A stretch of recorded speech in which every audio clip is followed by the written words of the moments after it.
spectacular geographic diversity greets first-time visitors to Atlantic Canada and hints at both the wonder and hardship that its early settlers experienced.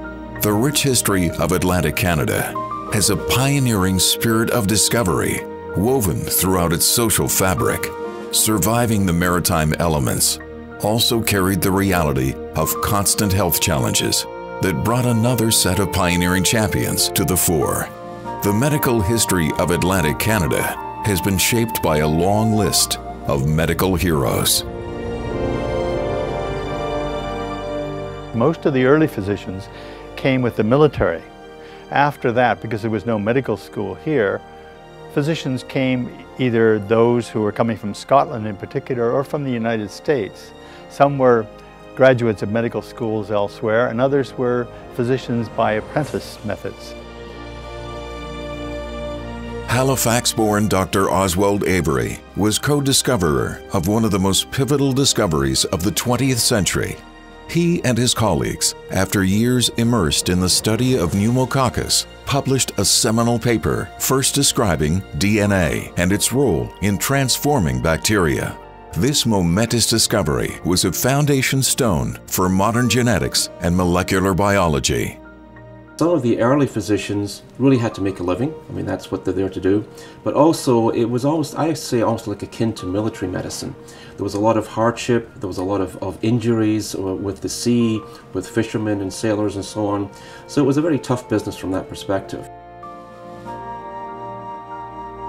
Driven by a love of adventure and a deep conviction to help people in the remotest communities, Dr. Grenfell first visited northern Newfoundland in 1892.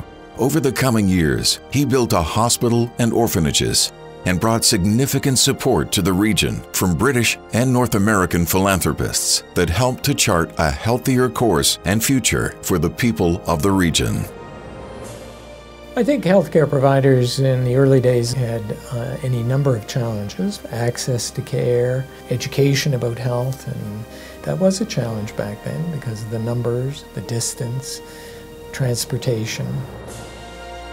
Born in Bridgewater, Nova Scotia, Dr. William Finedel worked with Wilder Penfield in Montreal in groundbreaking work on the understanding and treatment of epilepsy.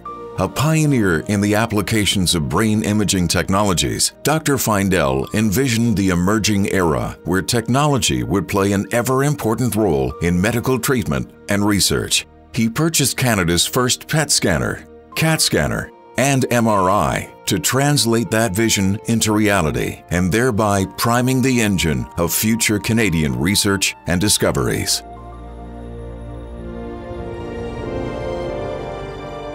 Dr. Clark Fraser grew up in Nova Scotia, registered for pre-med at Acadia, and enthusiastically pursued a career that saw him become Canada's first medical geneticist. He is recognized as one of the few people in the world at the time to think of medical genetics as a clinical specialty. He ultimately became the founder of the Department of Medical Genetics at the Montreal Children's Hospital. Nova Scotia born and raised, Dr. Donald Hebb published his brilliant research on the relationship between mental function and brain structure in 1949. His book, The Organization of Behavior, had a dramatic and immediate global impact on the field of psychology, and that effect drew comparisons to Darwin's Origin of the Species. Halifax native son, Dr. Charles Huggins is historically recognized as one of the world's great applied medical researchers. In the 1940s, his published discoveries related to the effective treatment of prostate tumors armed clinicians worldwide with new life-saving options. The resulting intervention, adopted by practitioners all over the world, has saved tens of thousands of lives. In 1966, Dr. Huggins was honored with the Nobel Prize in Medicine and Physiology.